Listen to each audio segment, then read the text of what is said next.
Hello everyone. Good morning, good afternoon, good evening, good night, whatever your time zone is. So today I am going to do something very different than what we have been doing in last few videos. And sorry about not posting for quite some time now. I think it has been more than 3-4 weeks that I have posted anything on YouTube.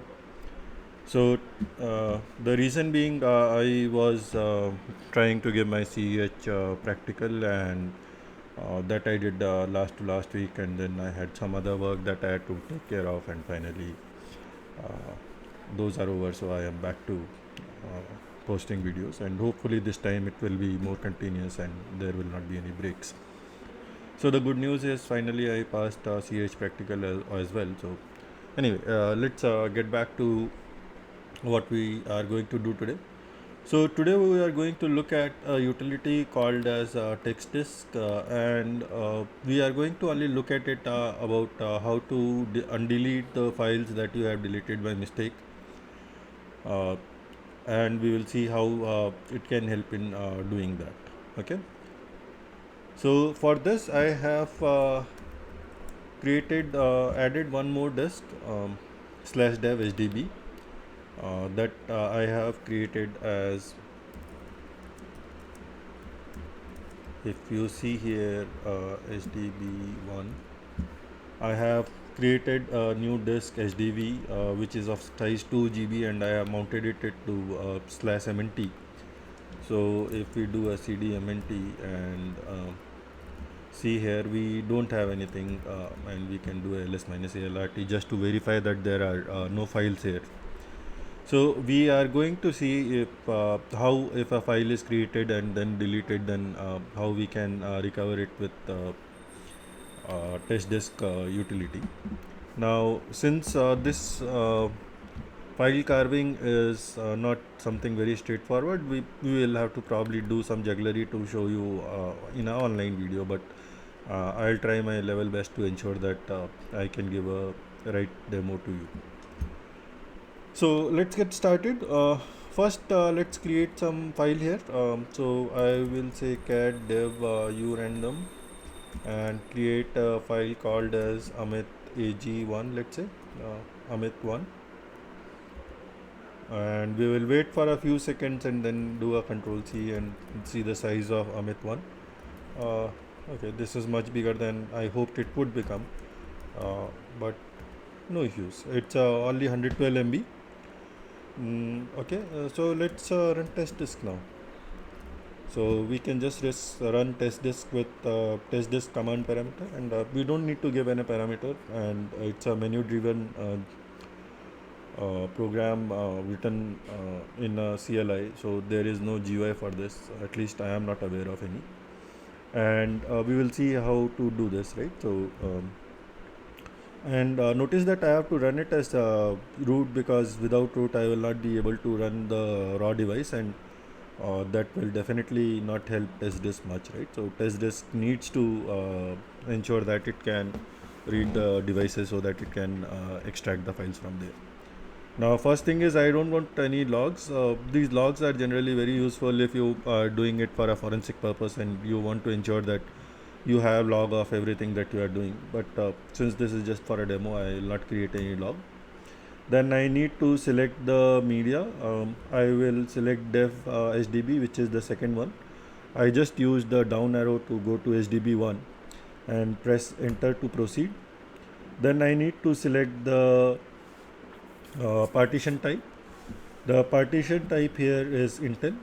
So I am going to just not move anywhere and just say enter. This will select the partition type. Once that is done, then I can just click on analyze, and okay. Now once this is done, it will show me that it has one partition, which is Linux partition, and the P here stands for primary, as it can be seen here. I will do a quick search, and then it asks me to select the partition, and I will say enter. Now once I have done this, I can basically do a deeper search as well. Let's do a deeper search. And once I have done the deeper search, then I can see that it is showing me some help, which is basically to add a partition. L is to load backup, T is to change the type, P is to list the files, and enter to continue, right? So now what we are interested in doing is listing the deleted file. So I am going to press shift and P, capital P, that is to list the files. And here I can see that Amit1 file is there. Okay. Now this file is not deleted. So if I do a ls here, I can see the file is still here. So now that doesn't help much. So let's quit from everything, and I just press Q multiple times to ensure that I am able to quit the program. So just do ls rm amit, and then we can see that the file is not there anymore. So we can see here that the file is deleted. Now let's run test disk again. Again we will follow the same thing. Select the SDB, select Intel, analyze, quick search, select the partition, deeper search, and shift P to list the file. So now you can see that the file is still shown here, and it gives a little bit of help also below, which is Q is to quit, capital C is to copy the selected files, and C is to copy the current file. So I have not selected multiple files, I have only one file. So whether I press C or capital C, it should not matter, and both should do the same thing. So I'll just say C, that is to copy the selected file, and then it wants me to select a file where I want to create the new file. Currently, as you can see, it is in /root directory. I will just select desktop,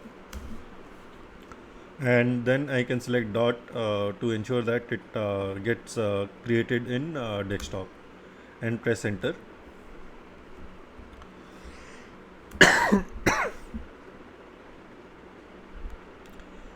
I can so once I have selected the destination, I can press control C, capital C, to select my destination. So let's do that. And as you can see, it says copy done, 1 OK, 0 failed. Okay, so this should mean that now in my home desktop I should see Amit1. So as we can see, this file is recovered here, and if we do a du -hs Amit1, I should see the file here. Okay, so this is as simple as doing this. Now one of the reasons when you might not see the file here is when you are doing this pretty fast, right? So if you delete the file and immediately start up test disk, by that time the file might not have synced to the file system, and hence when you do a test disk, it might not list the file here because it is probably still in the cache. And in that case, you probably should wait for a few minutes, or just run sync command to ensure that the file is synced to the disk before you run the test disk program. So that's all I had for today. See you next week. Thank you. Bye.